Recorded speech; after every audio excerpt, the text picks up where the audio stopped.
Section 27 of The Fireside Chats of Franklin Delano Roosevelt, July 28, 1943.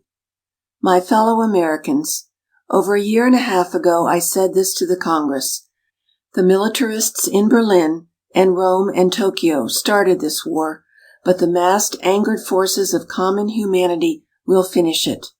Today, that prophecy is in the process of being fulfilled. The massed, angered forces of common humanity are on the march. They are going forward on the Russian front, in the vast Pacific area, and into Europe, converging upon their ultimate objectives, Berlin and Tokyo. I think the first crack in the axis has come. The criminal, corrupt, fascist regime in Italy is going to pieces. The pirate philosophy of the fascists and the Nazis cannot stand adversity. The military superiority of the United Nations on sea and land and in the air has been applied in the right place and at the right time. Hitler refused to send sufficient help to save Mussolini. In fact, Hitler's troops in Sicily stole the Italians' motor equipment, leaving Italian soldiers so stranded that they had no choice but to surrender. Once again, the Germans betrayed their Italian allies, as they had done time and time again on the Russian front, and in the long retreat from Egypt, through Libya and Tripoli, to the final surrender in Tunisia. And so Mussolini came to the reluctant conclusion that the jig was up.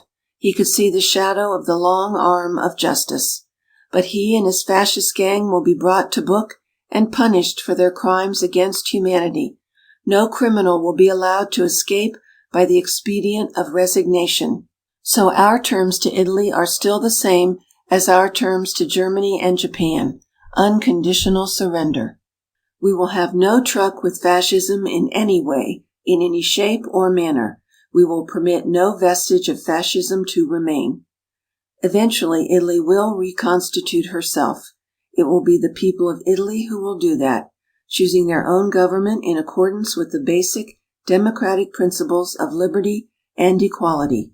In the meantime, the United Nations will not follow the pattern set by Mussolini and Hitler and the Japanese for the treatment of occupied countries, the pattern of pillage and starvation. We are already helping the Italian people in Sicily. With their cordial cooperation, we are establishing and maintaining security and order. We are dissolving the organizations which have kept them under fascist tyranny. We are providing them with the necessities of life until the time comes when they can fully provide for themselves. Indeed, the people in Sicily today are rejoicing in the fact that for the first time in years they are permitted to enjoy the fruits of their own labors. They can eat what they themselves grow, instead of having it stolen from them by the fascists and the Nazis. In every country conquered by the Nazis and the fascists, or the Japanese militarists, the people have been reduced to the status of slaves or chattels. It is our determination to restore these conquered peoples to the dignity of human beings, masters of their own fate, entitled to freedom of speech, freedom of religion, freedom from want, and freedom from fear. We have started to make good on that promise. I am sorry if I step on the toes of those Americans who, playing party politics at home, call that kind of foreign policy crazy altruism and starry-eyed dreaming. Meanwhile, the war in Sicily and Italy goes on. It must go on and will go on until the Italian people realize the futility of continuing to fight in a lost cause, a cause to which the people of Italy never gave their wholehearted approval and support. It is a little over a year since we planned the North African campaign. It is 6 months since we planned the Sicilian campaign.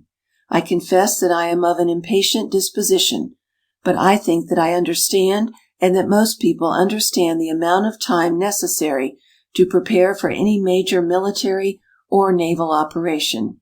We cannot just pick up the telephone and order a new campaign to start the next week. For example, behind the invasion forces in North Africa, the invasion forces that went out of North Africa, were thousands of ships and planes guarding the long, perilous sea lanes, carrying the men, carrying the equipment, and the supplies to the point of attack. and behind all these were the railroad lines and the highways here back home that carried the men and the munitions to the ports of embarkation. There were the factories and the mines and the farms here back home that turned out the materials. There were the training camps here back home where the men learned how to perform the strange and difficult and dangerous tasks which were to meet them on the beaches and in the deserts and in the mountains. All this had to be repeated, first in North Africa and then in the attack on Sicily. Here in Sicily, the factor of air attack was added, for we could use North Africa as the base for softening up the landing places and lines of defense in Sicily and the lines of supply in Italy. It is interesting for us to realize that every flying fortress that bombed harbor installations at, for example, Naples, from its base in North Africa, required 1,110 gallons of gasoline for each single mission, and that this is the equal of about 375 A-ration tickets, enough gas to drive your car 5 times across this continent. You will better understand your part in the war and what gasoline rationing means if you multiply this by the gasoline needs of thousands of planes and hundreds of thousands of jeeps and trucks and tanks that are now serving overseas. I think that the personal convenience of the individual or the individual family back home here in the United States will appear somewhat less important when I tell you that the initial assault force on Sicily involved 3,000 ships, which carried 160,000 men, Americans, British, Canadians, and French, together with 14,000 vehicles, 600 tanks, and 1,800 guns, and this initial force was followed every day and every night by thousands of reinforcements. The meticulous care with which the operation in Sicily was planned has paid dividends. Our casualties in men, in ships, and material have been low, in fact, far below our estimate. And all of us are proud of the superb skill and courage of the officers and men who have conducted and are conducting those operations. The toughest resistance developed on the front of the British Eighth Army, which included the Canadians. But that is no new experience for that magnificent fighting force which has made the Germans pay a heavy price for each hour of delay in the final victory. The American Seventh Army, after a stormy landing on the exposed beaches of southern Sicily, swept with record speed across the island into the capital at Palermo. For many of our troops, this was their first battle experience, but they have carried themselves like veterans. And we must give credit for the coordination of the diverse forces in the field, and for the planning of the whole campaign, to the wise and skillful leadership of General Eisenhower, Admiral Cunningham, General Alexander, and Sir Marshal Tedder have been towers of strength in handling the complex details of naval and ground and air activities. You have heard some people say that the British and the Americans can never get along well together. You have heard some people say that the Army and the Navy and the Air Forces can never get along well together, that real cooperation between them is impossible. Tunisia and Sicily have given the lie once and for all to these narrow-minded prejudices. The dauntless fighting spirit of the British people in this war has been expressed in the historic words and deeds of Winston Churchill, and the world knows how the American people feel about him. Ahead of us are much bigger fights. We and our allies will go into them as we went into Sicily, together, and we shall carry on together. Today, our production of ships is almost unbelievable. This year we are producing over 19 million tons of merchant shipping, and next year our production will be over 21 million tons. And in addition to our shipments across the Atlantic, we must realize that in this war we are operating in the Aleutians, in the distant parts of the Southwest Pacific, in India, and off the shores of South America. For several months we have been losing fewer ships by sinkings, and we have been destroying more and more U-boats. We hope this will continue, but we cannot be sure. We must not lower our guard for one single instant. Our tangible result of our great increase in merchant shipping, which I think will be good news to civilians at home, is that tonight we are able to terminate the rationing of coffee. We also expect that within a short time we shall get greatly increased allowances of sugar. Those few Americans who grouse and complain about the inconveniences of life here in the United States should learn some lessons from the civilian populations of our allies, Britain and China and Russia, and of all the lands occupied by our common enemy. The heaviest and most decisive fighting today is going on in Russia. I am glad that the British and we have been able to contribute somewhat to the great striking power of the Russian armies. In 1941 to 1942, the Russians were able to retire without breaking, to move many of their war plants from Western Russia far into the interior, to stand together with complete unanimity in the defense of their homeland. The success of the Russian armies has shown that it is dangerous to make prophecies about them, a fact which has been forcibly brought home to that mystic master of strategic intuition, Herr Hitler. The short-lived German offensive, launched early this month, was a desperate attempt to bolster the morale of the German people. The Russians were not fooled by this. They went ahead with their own plans for attack, plans which coordinate with the whole United Nations offensive strategy. The world has never seen greater devotion, determination, and self-sacrifice than have been displayed by the Russian people and their armies under the leadership of Marshal Joseph Stalin. With the nation which in saving itself is thereby helping to save all the world from the Nazi menace, this country of ours should always be glad to be a good neighbor and a sincere friend in the world of the future. In the Pacific, we are pushing the Japs around from the Aleutians to New Guinea. There, too, we have taken the initiative, and we are not going to let go of it. It becomes clearer and clearer that the attrition, the whittling down process against the Japanese is working. The Japs have lost more planes and more ships than they have been able to replace. The continuous and energetic prosecution of the war of attrition will drive the Japs back from their overextended line, running from Burma and Siam and the Straits settlement through the Netherlands Indies to eastern New Guinea and the Solomons, and we have good reason to believe that their shipping and their air power cannot support such outposts.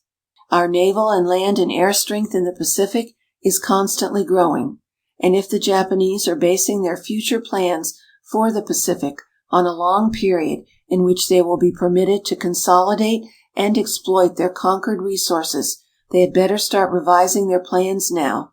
I give that to them merely as a helpful suggestion.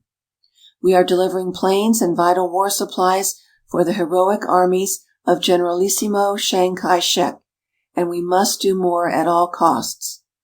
Our air supply line from India to China across enemy territory continues despite attempted Japanese interference.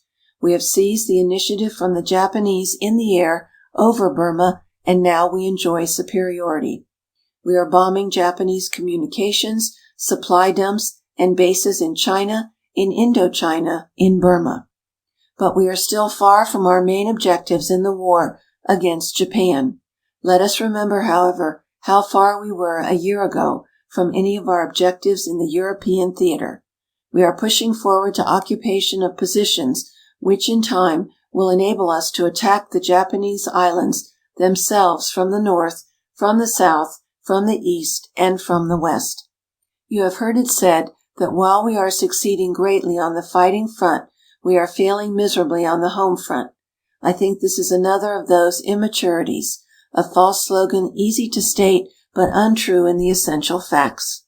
For the longer this war goes on, the clearer it becomes that no one can draw a blue pencil down the middle of a page and call one side the fighting front and the other side the home front, for the two of them are inexorably tied together. Every combat division, every naval task force, every squadron of fighting planes is dependent for its equipment and ammunition and fuel and food, as indeed it is for its manpower, dependent on the American people in civilian clothes in the offices and in the factories and on the farms at home. The same kind of careful planning that gained victory in North Africa and Sicily is required if we are to make victory an enduring reality and do our share in building the kind of peaceful world that will justify the sacrifices made in this war. The United Nations are substantially agreed on the general objectives for the post-war world. They are also agreed that this is not the time to engage in an international discussion of all the terms of peace and all the details of the future. Let us win the war first. We must not relax our pressure on the enemy by taking time out to define every boundary and settle every political controversy in every part of the world.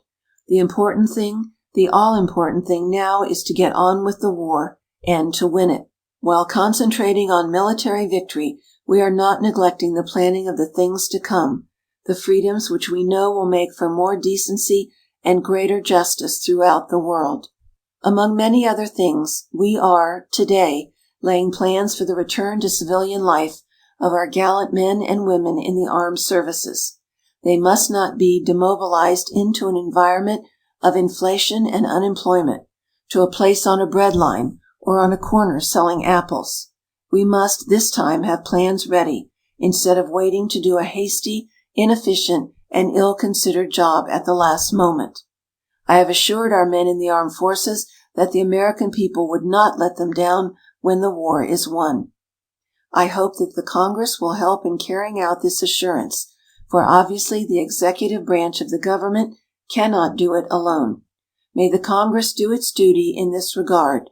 The American people will insist on fulfilling this American obligation to the men and women in the armed forces who are winning this war for us.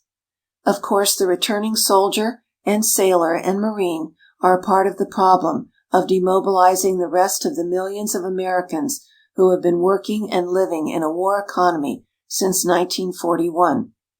That larger objective of reconverting wartime America to a peacetime basis is one for which your government is laying plans to be submitted to the Congress for action. But the members of the armed forces have been compelled to make greater economic sacrifice and every other kind of sacrifice than the rest of us, and they are entitled to definite action to help take care of their special problems. The least to which they are entitled, it seems to me, is something like this. First, mustering out pay to every member of the armed forces and merchant marine when he or she is honorably discharged, mustering out pay large enough in each case to cover a reasonable period of time between his discharge and the finding of a new job. Second, in case no job is found after diligent search, then unemployment insurance if the individual registers with the United States Employment Service. Third, an opportunity for members of the armed services to get further education or trade training at the cost of the government. Fourth, allowance of credit to all members of the armed forces under unemployment compensation and federal old age and survivors insurance for their period of service. For these purposes, they ought to be treated as if they had continued their employment in private industry. Fifth, improved and liberalized provisions for hospitalization, for rehabilitation, for medical care of disabled members of the armed forces and the merchant marine. And finally, sufficient pensions for disabled members of the armed forces. Your government is drawing up other serious, constructive plans for certain immediate forward moves. They concern food, manpower, and other domestic problems that tie in with our armed forces. Within a few weeks, I shall speak with you again in regard to definite actions to be taken by the executive branch of the government and specific recommendations for new legislation by the Congress. All our calculations for the future, however, must be based on clear understanding of the problems involved, and that can be gained only by straight thinking, not guesswork, not political manipulation. I confess that I myself am sometimes bewildered by conflicting statements that I see in the press. One day I read an authoritative statement that we shall win the war this year, 1943, and the next day comes another statement, equally authoritative, that the war will still be going on in 1949. Of course, both extremes of optimism and pessimism are wrong. The length of the war will depend upon the uninterrupted continuance of all-out effort on the fighting fronts and here at home, and that effort is all one. The American soldier does not like the necessity of waging war, and yet, if he lays off for one single instant, he may lose his own life and sacrifice the lives of his comrades. By the same token, a worker here at home may not like the driving, wartime conditions under which he has to work and live. And yet, if he gets complacent or indifferent and slacks on his job, he too may sacrifice the lives of American soldiers and contribute to the loss of an important battle. The next time anyone says to you that this war is in the bag or says it's all over but the shouting, you should ask him these questions. Are you working full-time on your job? Are you growing all the food you can? Are you buying your limit of war bonds? Are you loyally and cheerfully cooperating with your government in preventing inflation and profiteering and in making rationing work with fairness to all? Because if your answer is no, then the war is going to last a lot longer than you think. The plans we made for the knocking out of Mussolini and his gang have largely succeeded. But we still have to knock out Hitler and his gang and Tojo and his gang. No one of us pretends that this will be an easy matter. We still have to defeat Hitler and Tojo on their own home grounds, but this will require a far greater concentration of our national energy and our ingenuity and our skill. It is not too much to say that we must pour into this war the entire strength and intelligence and willpower of the United States. We are a great nation, a rich nation, but we are not so great or so rich that we can afford to waste our substance or the lives or our men by relaxing along the way. We shall not settle for less than total victory. That is the determination of every American on the fighting fronts. That must be and will be the determination of every American here at home. End of section 27. Section 28 of the Fireside Chats of Franklin Delano Roosevelt. September 8, 1943. My fellow Americans. Once upon a time, a few years ago, there was a city in our Middle West which was threatened by a destructive flood in the great river. The waters had risen to the top of the banks. Every man, woman, and child in that city was called upon to fill sandbags in order to defend their homes against the rising waters. For many days and nights, destruction and death stared them in the face.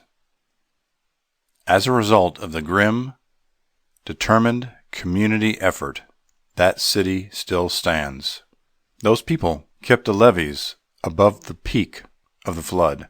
All of them joined together in a desperate job that had to be done. Businessmen, workers, farmers, doctors, and preachers, people of all races. To me, that town is a living symbol of what community cooperation can accomplish. Today, in the same kind of community effort, only very much larger, the United Nations and their peoples have kept the levees of civilization high enough to prevent the floods of aggression and barbarism and wholesale murder from engulfing us all. The flood has been raging for 4 years. At last we are beginning to gain on it, but the waters have not yet receded enough for us to relax our sweating work with the sandbags. In this war bond campaign, we are filling bags and placing them against the flood. Bags which are essential if we are to stand off the ugly torrent which is trying to sweep us all away. Today it is announced that an armistice with Italy has been concluded. This was a great victory for the United Nations, but it was also a great victory for the Italian people. After years of war and suffering and degradation, the Italian people are at last coming to the day of liberation from their real enemies, the Nazis. But let us not delude ourselves from this armistice means the end of the war in the Mediterranean. We still have to drive the Germans out of Italy. as we have driven them out of Tunisia and Sicily. But we must drive them out of France and all other captive countries, and we must strike them on their own soil from all directions. Our ultimate objectives in this war continue to be Berlin and Tokyo. I ask you to bear these objectives constantly in mind, and do not forget that we still have a long way to go before we attain them. The great news that you have heard today from General Eisenhower does not give you license to settle back in your rocking chairs and say, "Well, that does it. We've got him on the run. Now we can start the celebration." The time for celebration is not yet, and I have suspicion that when this war does end, we shall not be in a very celebrating mood, a very celebrating frame of mind. I think that our main emotion will be one of grim determination that this shall not happen again. During the past weeks, Mr. Churchill and I have been in constant conference with the leaders of our combined fighting forces. We have been in constant communication with our fighting allies, Russian and Chinese, who are prosecuting the war with relentless determination and with conspicuous success on far distant fronts. And Mr. Churchill and I are here together in Washington at this crucial moment.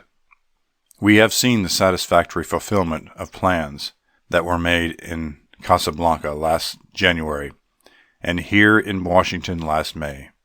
And lately we have made new extensive plans for the future. But throughout these conferences, we have never lost sight of the fact that this war will become bigger and tougher rather than easier during the long months that are to come.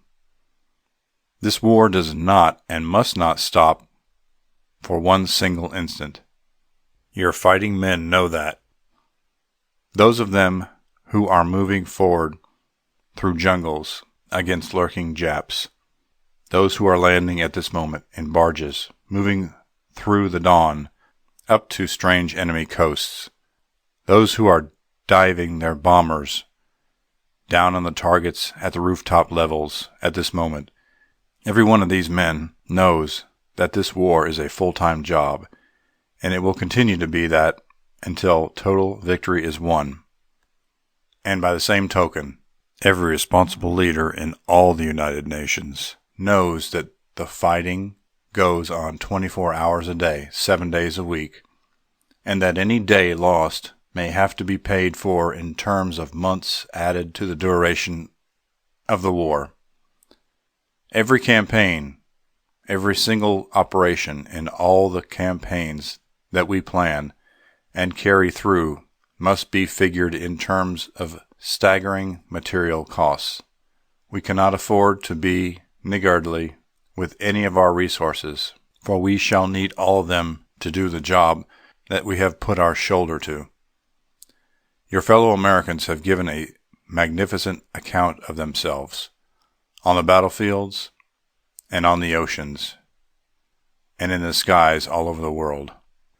Now it is up to you to prove to them that you are contributing your share and more than your share. It is not sufficient to simply put into war bonds money which we would normally save. We must put into war bonds money which we would not normally save. Only then we have done everything that good conscience demands. So that it is up to you, the Americans, in the American homes, the very homes which our sons and daughters are working and fighting and dying to preserve. I know I speak for every man and woman throughout the Americas when I say that the Americas will not be satisfied to send our troops into the fire of the enemy with equipment inferior in any way, nor will we be satisfied to send our troops with equipment that only equal to that of the enemy. We are determined to provide our troops with overpowering superiority of quantity and quality in any and every category of arms and armaments that they may conceivably need.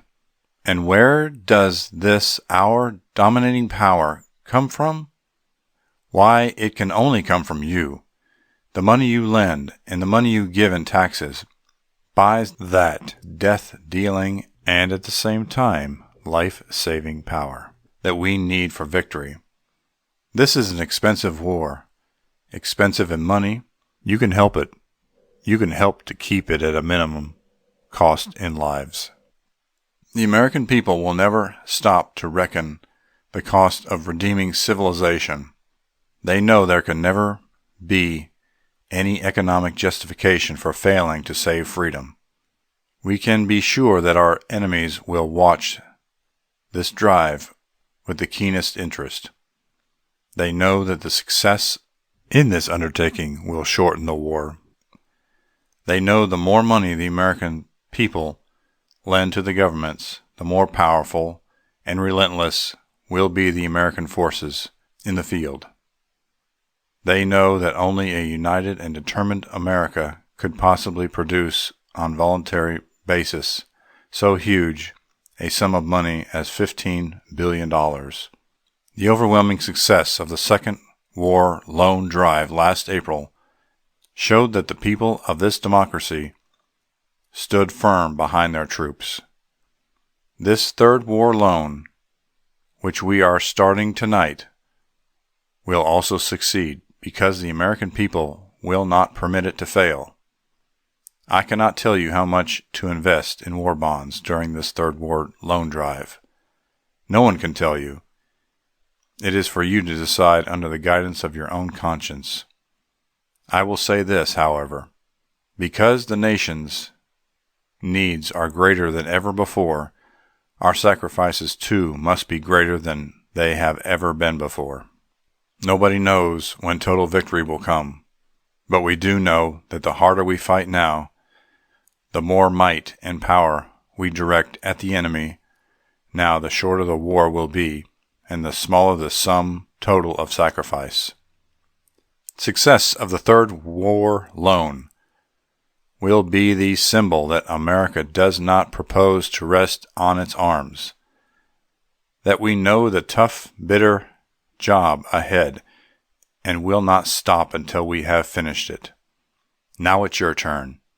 Every dollar that you invest in the third war loan is your personal message of defiance to our common enemies, to the ruthless savages of Germany and Japan, and it is your personal message of faith and good cheer to our allies and all the men at the front. God bless them. End of section 28. Section 29 of the Fireside Chats of Franklin Delano Roosevelt, December 24th, 1943. My friends, I have recently returned from extensive journeying in the region of the Mediterranean and as far as the borders of Russia. I have conferred with the leaders of Britain and Russia and China on military matters of the present, especially on plans for stepping up our successful attack on our enemies as quickly as possible and from many different points of the compass. On this Christmas Eve, there are over 10 million men in the armed forces of the United States alone. 1 year ago, 1,700,000 were serving overseas. Today, this figure has been more than doubled to 3,800,000 on duty overseas. By next July 1st, that number will rise to over 5 million men and women. That this is truly a world war was demonstrated to me when arrangements were being made with our overseas broadcasting agencies for the time to speak today to our soldiers and sailors and marines and merchant seamen in every part of the world. In fixing the time for this broadcast, we took into consideration that at this moment here in the United States and in the Caribbean and on the northeast coast of South America, it is afternoon. In Alaska and in Hawaii and the mid-Pacific, it is still morning. In Iceland, in Great Britain, in North Africa, in Italy, and the Middle East, it is now evening. In the Southwest Pacific, in Australia, In China and Burma and India, it is already Christmas Day. So we can correctly say that at this moment, in those far eastern parts where Americans are fighting, today is tomorrow. But everywhere throughout the world, throughout this war that covers the world, there is a special spirit that has warmed our hearts since our earliest childhood. A spirit that brings us close to our homes, our families, our friends and neighbors. The Christmas spirit of peace on earth, goodwill toward men. It is an unquenchable spirit. During the past years of international gangsterism and brutal aggression in Europe and in Asia, our Christmas celebrations have been darkened with apprehension for the future. We have said, Merry Christmas, a Happy New Year, but we have known in our hearts that the clouds which have hung over our world have prevented us from saying it with full sincerity and conviction. And even this year, we still have much to face in the way of further suffering and sacrifice and personal tragedy. Our men, who have been through the fierce battles in the Solomons and the Gilberts and Tunisia and Italy know, from their own experience and knowledge of modern war, that many bigger and costlier battles are still to be fought. But on Christmas Eve this year, I can say to you that at last we may look forward into the future with real substantial confidence that however great the cost, peace on earth, goodwill toward men, can be and will be realized and ensured. This year I can say that. Last year I could not do more than express a hope. Today I express a certainty, though the cost may be high and the time may be long. Within the past year, within the past few weeks, history has been made, and it is far better history for the whole human race than any we have known or even dared to hope for in these tragic times through which we pass. A great beginning was made in the Moscow conference last October by Mr. Molotov, Mr. Eden, and our own Mr. Hull. There and then the way was paved for the later meetings. At Cairo and Tehran, we devoted ourselves not only to military matters, we devoted ourselves also to consideration of the future, to plans for the kind of world which alone can justify all the sacrifices of this war. Of course, as you all know, Mr. Churchill and I have happily met many times before, and we know and understand each other very well. Indeed, Mr. Churchill has become known and beloved by many millions of Americans, and the heartfelt prayers of all of us have been with this great citizen of the world in his recent serious illness. The Cairo and Tehran conferences, however, gave me my first opportunity to meet the Generalissimo, Chiang Kai-shek, and Marshal Stalin, and to sit down at the table with these unconquerable men and talk with them face to face. We had planned to talk to each other across the table at Cairo and Tehran, but we soon found that we were all on the same side of the table.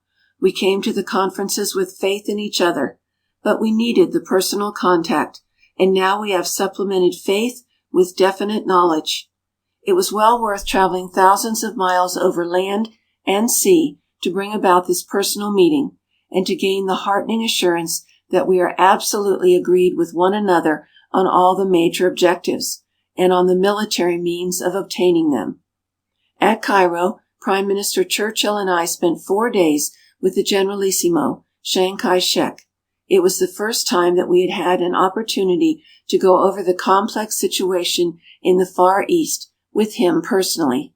We were able not only to settle upon definite military strategy, but also to discuss certain long-range principles which we believe can assure peace in the Far East for many generations to come. Those principles are as simple as they are fundamental.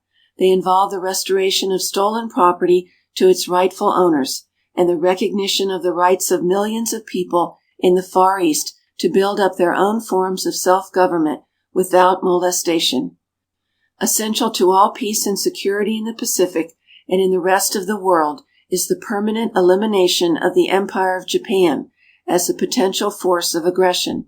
Never again must our soldiers and sailors and Marines and other soldiers, sailors, and Marines be compelled to fight from island to island as they are fighting so gallantly and so successfully today.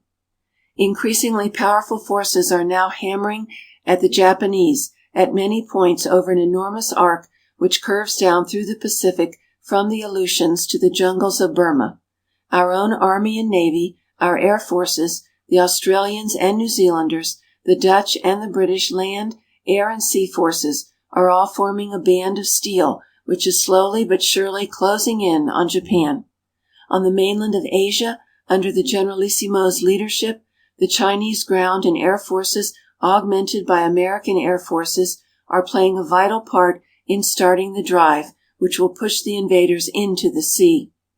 Following out the military decisions at Cairo, General Marshall has just flown around the world and has had conferences with General MacArthur and Admiral Nimitz, conferences which will spell plenty of bad news for the Japs in the not too far distant future. I met in the Generalissimo a man of great vision, great courage, and a remarkably keen understanding of the problems of today and tomorrow. We discussed all the manifold military plans for striking at Japan with decisive force from many directions, and I believe I can say that he returned to Chungking with the positive assurance of total victory over our common enemy. Today we and the Republic of China are closer together than ever before in deep friendship and in unity of purpose. After the Cairo conference, Mr. Churchill and I went by airplane to Tehran. There we met with Marshal Stalin. We talked with complete frankness on every conceivable subject connected with the winning of the war and the establishment of a durable peace after the war. Within 3 days of intense and consistently amicable discussions, we agreed on every point concerned with the launching of a gigantic attack upon Germany. The Russian army will continue its stern offensives on Germany's eastern front. The Allied armies in Italy and Africa will bring relentless pressure on Germany from the south, and now the encirclement will be complete as great American and British forces attack from other points of the compass. The commander selected to lead the combined attack from these other points is General Dwight D. Eisenhower. His performances in Africa, in Sicily, and in Italy have been brilliant. He knows by practical and successful experience the way to coordinate air, sea, and land power. All of these will be under his control. Lieutenant General Carl D. Spaatz will command the entire American strategic bombing force operating against Germany. General Eisenhower gives up his command in the Mediterranean to a British officer whose name is being announced by Mr. Churchill. We now pledge that new commander that our powerful ground, sea, and air forces in the vital Mediterranean area will stand by his side until every objective in that bitter theater is attained. Both of these new commanders will have American and British subordinate commanders whose names will be announced to the world in a few days. During the last 2 days at Tehran, Marshal Stalin, Mr. Churchill, and I looked ahead to the days and months and years that will follow Germany's defeat. We were united in determination that Germany must be stripped of her military might and be given no opportunity within the foreseeable future to regain that might. The United Nations have no intention to enslave the German people. We wish them to have a normal chance to develop in peace as useful and respectable members of the European family. But we most certainly emphasize that word, respectable, for we intend to rid them once and for all of Nazism and Prussian militarism and the fantastic and disastrous notion that they constitute the master race.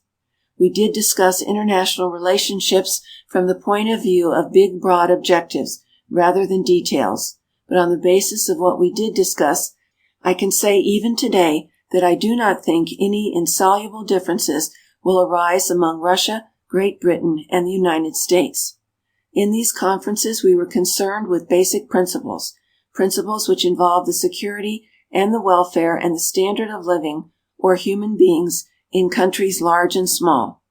To use an American and somewhat ungrammatical colloquialism, I may say that I got along fine with Marshal Stalin. He is a man who combines a tremendous, relentless determination with a stalwart good humor.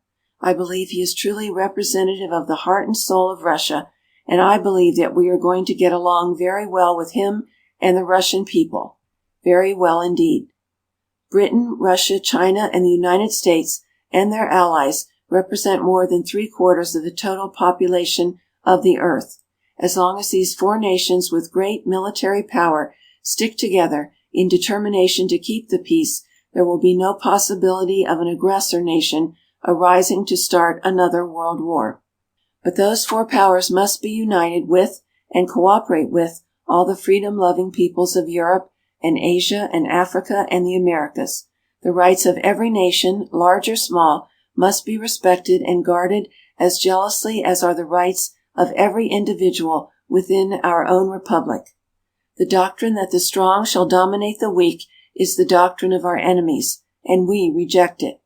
But, at the same time, we are agreed that if force is necessary to keep international peace, international force will be applied, for as long as it may be necessary. It has been our steady policy, and it is certainly a common sense policy, that the right of each nation to freedom must be measured by the willingness of that nation to fight for freedom. And today we salute our unseen allies in occupied countries, the underground resistance groups and the armies of liberation. They will provide potent forces against our enemies when the day of the counter-invasion comes. Through the development of science, the world has become so much smaller that we have had to discard the geographical yardsticks of the past. For instance, through our early history, the Atlantic and Pacific Oceans were believed to be walls of safety for the United States.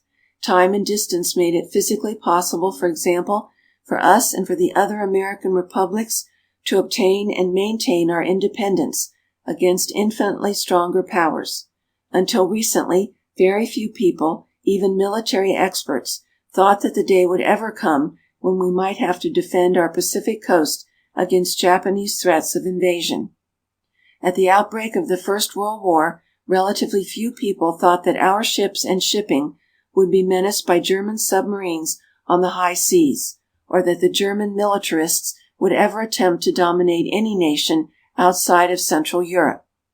After the armistice in 1918, we thought and hoped that the militaristic philosophy of Germany had been crushed, and being full of the milk of human kindness, we spent the next 20 years disarming, while the Germans whined so pathetically that the other nations permitted them, and even helped them, to rearm. For too many years we lived on pious hopes that aggressor and warlike nations would learn and understand and carry out the doctrine of purely voluntary peace. The well-intentioned but ill-fated experiments of former years did not work. It is my hope that we will not try them again. No, that is putting it too weakly. It is my intention to do all that I humanly can as President and Commander-in-Chief to see to it that these tragic mistakes shall not be made again. There have always been cheerful idiots in this country who believed that there would be no more war for us if everybody in America would only return into their homes and lock their front doors behind them. Assuming that their motives were of the highest, events have been shown how unwilling they were to face the facts. The overwhelming majority of all the people in the world want peace. Most of them are fighting for the attainment of peace, not just a truce, not just an armistice, but peace that is as strongly enforced and as durable as mortal man can make it. If we are willing to fight for peace now, is it not good logic that we should use force, if necessary, in the future to keep the peace? That the other three great nations who are fighting so magnificently to gain peace are in complete agreement that we must be prepared to keep the peace by force.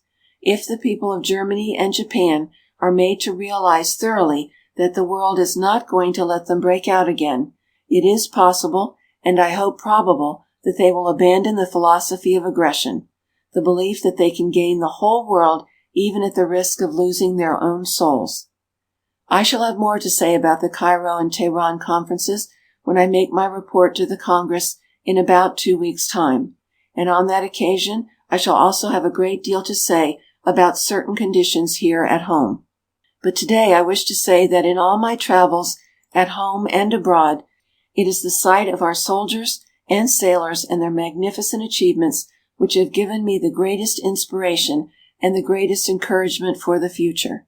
To the members of our armed forces, to their wives, mothers, and fathers, I want to affirm the great faith and confidence that we have in General Marshall and in Admiral King, who direct all of our armed might throughout the world. Upon them falls the great responsibility of planning the strategy of determining where and when we shall fight. Both of these men have already gained high places in American history, places which will record in that history many evidences of their military genius that cannot be published today. Some of our men overseas are now spending their third Christmas far from home. To them and to all others overseas, or soon to go overseas, I can give assurance that it is the purpose of their government to win this war and to bring them home at the earliest possible time. We here in the United States had better be sure that when our soldiers and sailors do come home, they will find an America in which they are given full opportunities for education and rehabilitation, social security and employment and business enterprise under the free American system, and that they will find a government which, by their votes as American citizens, they have had a full share in electing. The American people have had every reason to know that this is a tough and destructive war. On my trip abroad, I talked with many military men who had faced our enemies in the field. These hard-headed realists testified to the strength and skill and resourcefulness of the enemy generals and men whom we must beat before final victory is won. The war is now reaching the stage where we shall all have to look forward to large casualty lists, dead, wounded, and missing. War entails just that. There is no easy road to victory, and the end is not yet in sight. I have been back only for a week. It is fair that I should tell you my impression. I think I see a tendency in some of our people here to assume a quick ending of the war, that we have already gained the victory. And, perhaps as a result of this false reasoning, I think I discern an effort to resume or even encourage an outbreak of partisan thinking and talking. I hope I am wrong, for surely our first and most foremost tasks are all concerned with winning the war and winning a just peace that will last for generations. The massive offensives, which are in the making both in Europe and the Far East, will require every ounce of energy and fortitude that we and our allies can summon on the fighting fronts and in all the workshops at home. As I have said before, you cannot order up a great attack on a Monday and demand that it be delivered on Saturday. Less than a month ago, I flew in a big army transport plane over the little town of Bethlehem in Palestine. Tonight on Christmas Eve, all men and women everywhere who love Christmas are thinking of that ancient town and of the star of faith that shone there more than 19 centuries ago. American boys are fighting today in snow-covered mountains, in malarial jungles, on blazing deserts. They are fighting on the far stretches of the sea and above the clouds and fighting for the thing for which they struggle. I think it is best symbolized by the message that came out of Bethlehem. On behalf of the American people, your own people, I send this Christmas message to you who are in our armed forces. In our hearts are prayers for you and for all your comrades in arms who fight to rid the world of evil. We ask God's blessing upon you, upon your fathers, mothers, wives, and children, all your loved ones at home. We ask that the comfort of God's grace shall be granted to those who are sick and wounded, and to those who are prisoners of war in the hands of the enemy, waiting for the day when they will again be free. And we ask that God receive and cherish those who have given their lives, and that He keep them in honor and in the grateful memory of their countrymen forever. God bless all of you who fight our battles on this Christmas Eve. God bless us all. Keep us strong in our faith that we fight for a better day for humankind, here and everywhere. End of section 29. Section 30 of The Fireside Chats of Franklin Delano Roosevelt. June 5th, 1944. My friends, yesterday on June 4th, 1944, Rome fell to American and Allied troops. The first of the Axis capitals is now in our hands, 1 up and 2 to go. It is perhaps significant that the first of these capitals to fall should have the longest history of all of them. The story of Rome goes back to the time of the foundations of our civilization. We can see there monuments of the time when Rome and the Romans controlled the whole of the then known world. That, too, is significant, for the United Nations are determined that in the future no one city and no one race will be able to control the whole of the world. In addition to the monuments of the older times, we also see in Rome the great symbol of Christianity, which has reached into almost every part of the world. There are other shrines and other churches in many places, but the churches and shrines of Rome are visible symbols of the faith and determination of the early saints and martyrs, that Christianity should live and become universal. And tonight it will be a source of deep satisfaction that the freedom of the Pope and the Vatican City is assured by the armies of the United Nations. It is also significant that Rome has been liberated by the armed forces of many nations. The American and British armies, who bore the chief burdens of battle, found at their sides our own North American neighbors, the gallant Canadians, the fighting New Zealanders from the far South Pacific, the courageous French and the French Moroccans, the South Africans, the Poles, and the East Indians. All of them fought with us on the bloody approaches to the city of Rome. The Italians, too, forswearing a partnership in the Axis, which they never desired, have sent their troops to join us in our battles against the German trespassers on their soil. The prospect of the liberation of Rome meant enough to Hitler and his generals to induce them to fight desperately, at great cost of men and materials, and with great sacrifice to their crumbling eastern line and to their western front. No thanks are due to them if Rome was spared the devastation which the Germans wreaked on Naples and other Italian cities. The Allied general maneuvered so skillfully that the Nazis could only have stayed long enough to damage Rome at the risk of losing their armies. But Rome is, of course, more than a military objective. Ever since before the days of the Caesars, Rome has stood as a symbol of authority. Rome was the Republic. Rome was the Empire. Rome was and is, in a sense, the Catholic Church. And Rome was the capital of a united Italy. Later, unfortunately, a quarter of a century ago, Rome became the seat of fascism, one of the three capitals of the Axis. For this quarter-century, the Italian people were enslaved. They were degraded by the rule of Mussolini from Rome. They will mark its liberation with deep emotion. In the north of Italy, the people are still dominated and threatened by the Nazi overlords and their fascist puppets. Our victory comes at an excellent time, while our Allied forces are poised for another strike at Western Europe, and while the armies of other Nazi soldiers nervously await our assault. And in the meantime, our gallant Russian allies continue to make their power felt more and more.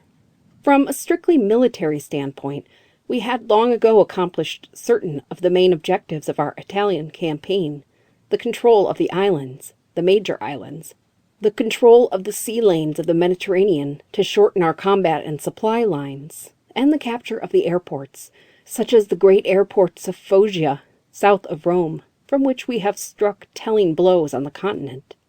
The whole of the continent, all the way up to the Russian front. It would be unwise to inflate in our own minds the military importance of the capture of Rome. We shall have to push through a long period of greater effort and fiercer fighting before we get into Germany itself. The Germans have retreated thousands of miles, all the way from the gates of Cairo through Libya and Tunisia and Sicily and southern Italy. They have suffered heavy losses, but not great enough yet to cause collapse. Germany has not yet been driven to surrender. Germany has not been driven to the point where she will be unable to recommence world conquest a generation hence. Therefore, the victory still lies some distance ahead. That distance will be covered in due time, have no fear of that. But it will be tough, and it will be costly, as I have told you many, many times. In Italy, the people have lived so long under the corrupt rule of Mussolini that, in spite of the tinsel at the top, you have seen the pictures of him, their economic condition had grown steadily worse. Our troops have found starvation, malnutrition, disease, a deteriorating education, and lowered public health, all byproducts of the fascist misrule. The task of the Allies in occupation has been stupendous. We have had to start at the very bottom, assisting local governments to reform on democratic lines. We have had to give them bread to replace that which was stolen out of their mouths by the Germans. We have had to make it possible for the Italians to raise and use their own local crops. We have to help them cleanse their schools of fascist trappings. I think the American people as a whole approve the salvage of these human beings, who are only now learning to walk in a new atmosphere of freedom. Some of us may let our thoughts run to the financial cost of it. Essentially, it is what we can call a form of relief, and at the same time we hope that this relief will be an investment for the future, an investment that will pay dividends by eliminating fascism, by ending any Italian desires to start another war of aggression in the future. And that means that they are dividends which justify such an investment, because they are additional supports for world peace. The Italian people are capable of self-government. We do not lose sight of their virtues as a peace-loving nation. We remember the many centuries in which the Italians were leaders in the arts and sciences, enriching the lives of all mankind. We remember the great sons of the Italian people, Galileo and Marconi, Michelangelo and Dante, and incidentally that fearless discoverer who typifies the courage of Italy, Christopher Columbus. Italy cannot grow in stature by seeking to build up a great militaristic empire. Italians have been overcrowded within their own territories, but they do not need to try to conquer the lands of other peoples in order to find the breath of life. Other peoples may not want to be conquered. In the past, Italians have come by the millions into the United States. They have been welcomed. They have prospered. They have become good citizens, community and governmental leaders. They are not Italian Americans. They are Americans, Americans of Italian descent. The Italians have gone in great numbers to the other Americas, Brazil and the Argentine, for example, hundreds and hundreds of thousands of them. They have gone to many other nations in every continent of the world, giving of their industry and their talents, and achieving success in the comfort of good living and good citizenship. Italy should go on as a great mother nation, contributing to the culture and the progress and the goodwill of all mankind, developing her special talents in the arts and crafts and sciences, and preserving her historic and cultural heritage for the benefit of all peoples. We want and expect the help of the future Italy toward lasting peace. All the other nations opposed to fascism and Nazism ought to help to give Italy a chance. The Germans, after years of domination in Rome, left the people in the Eternal City on the verge of starvation. We in the British will do, and are doing, everything we can to bring them relief. Anticipating the fall of Rome, we made preparations to ship food supplies to the city, but, of course, it should be borne in mind that the needs are so great, the transportation requirements of our armies so heavy, that improvement must be gradual. But we have already begun to save the lives of the men, women, and children of Rome.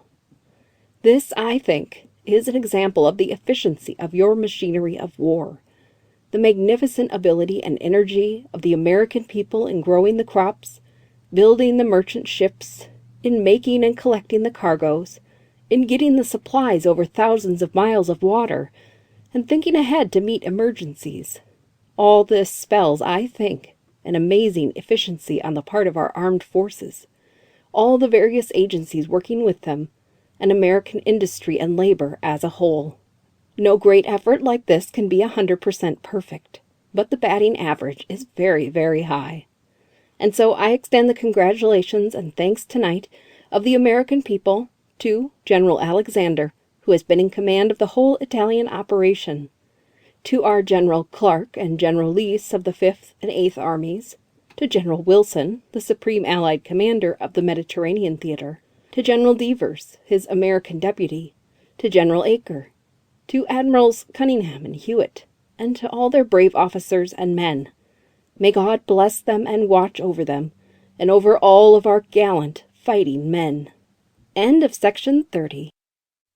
Section 31 of The Fireside Chats of Franklin Delano Roosevelt, June 23, 1944.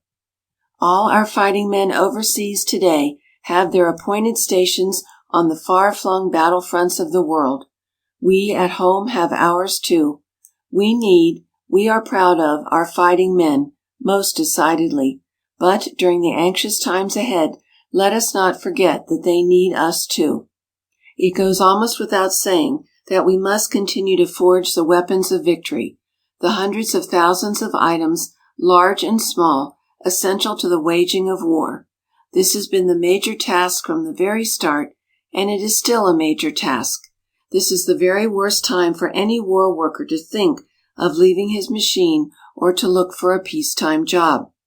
And it goes almost without saying, too, that we must continue to provide our government with the funds necessary for waging war, not only by the payment of taxes, which after all is an obligation of American citizenship, but also by the purchase of war bonds, an act of free choice which every citizen has to make for himself under the guidance of his own conscience.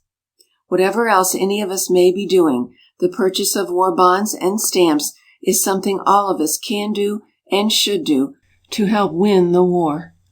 I am happy to report tonight that it is something which nearly everyone seems to be doing. Although there are now approximately 67 million persons who have or earn some form of income, 81 million persons or their children have already bought war bonds. They have bought more than 600 million individual bonds. Their purchases have totaled more than $32 billion.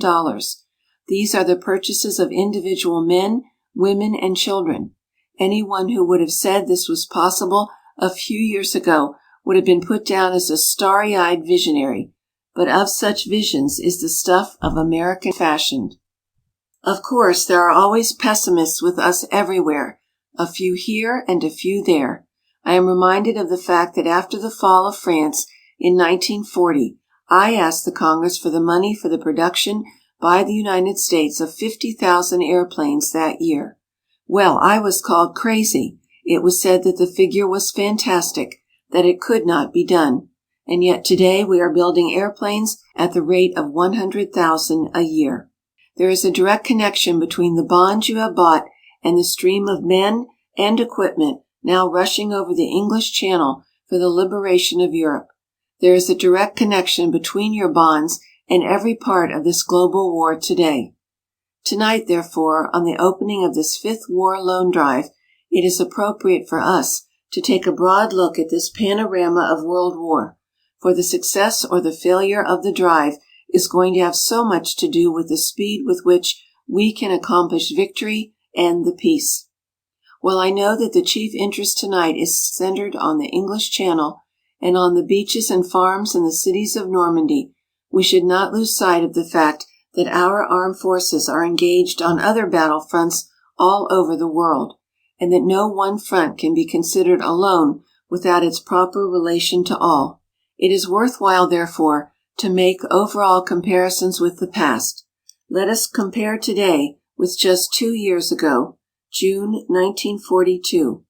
At that time, Germany was in control of practically all of Europe and was steadily driving the Russians back toward the Ural Mountains. Germany was practically in control of North Africa and the Mediterranean and was beating at the gates of the Suez Canal and the route to India. Italy was still an important military and supply factor, as subsequent long campaigns have proved. Japan was in control of the western Aleutian Islands, and in the South Pacific was knocking at the gates of Australia and New Zealand, and also was threatening India. Japan had seized control of most of the Central Pacific. American armed forces on land and sea and in the air were still very definitely on the defensive, and in the building up stage. Our allies were bearing the heat and the brunt of the attack. In 1942, Washington heaved a sigh of relief that the first war bond issue had been cheerfully oversubscribed by the American people. Way back in those days, 2 years ago, America was still hearing from many amateur strategists and political critics, some of whom were doing more good for Hitler than for the United States, 2 years ago. But today we are on the offensive all over the world, bringing the attack to our enemies. In the Pacific, by relentless submarine and naval attacks and amphibious thrusts, and ever-mounting air attack, we have deprived the Japs of the power to check the momentum of our ever-growing and ever-advancing military forces. We have reduced the Japs' shipping by more than 3 million tons. We have overcome their original advantage in the air. We have cut off from a return to the homeland tens of thousands of beleaguered Japanese troops who now face starvation or ultimate surrender. And we have cut down their naval strength so that for many months they have avoided all risk of encounter with our naval forces. True, we still have a long way to go to Tokyo, but carrying out our original strategy of eliminating our European enemy first and then turning all our strength to the Pacific, we can force the Japanese to unconditional surrender or to national suicide much more rapidly than has been thought possible. Turning now to our enemy who is first on the list for destruction, Germany has her back against the wall, in fact 3 walls at once. In the south, we have broken the German hold on central Italy. On June 4th, the city of Rome fell to the Allied armies, and allowing the enemy no respite, the Allies are now pressing hard on the heels of the Germans as they retreat northwards in ever-growing confusion. On the east, our gallant Soviet allies have driven the enemy back from the lands which were invaded 3 years ago. The great Soviet armies are now initiating crushing blows. Overhead, vast Allied air fleets of bombers and fighters have been waging a bitter war over Germany and Western Europe. They have had 2 major objectives: to destroy German war industries which maintain the German armies and air forces, and to shoot the German Luftwaffe out of the air. As a result, German production has been whittled down continuously, and the German fighter forces now have only a fraction of their former power. This great air campaign, strategic and tactical, is going to continue with increasing power. And on the west, the hammer blow which struck the coast of France last Tuesday morning, less than a week ago, was the culmination of many months of careful planning and strenuous preparation. Millions of tons of weapons and supplies and hundreds of thousands of men assembled in England are now being poured into the great battle in Europe. I think that from the standpoint of our enemy, we have achieved the impossible. We have broken through their supposedly impregnable wall in northern France, but the assault has been costly in men and costly in materials. Some of our landings were desperate adventures, but from advices received so far, the losses were lower than our commanders had estimated would occur. We have established a firm foothold. We are now prepared to meet the inevitable counterattacks of the Germans, with power and with confidence, and we all pray that we will have far more soon than a firm foothold. Americans have all worked together to make this day possible. The liberation forces now streaming across the Channel and up the beaches and through the fields and the forests of France are using thousands and thousands of planes and ships and tanks and heavy guns. They are carrying with them many thousands of items needed for their dangerous, stupendous undertaking. There is a shortage of nothing, and this must continue.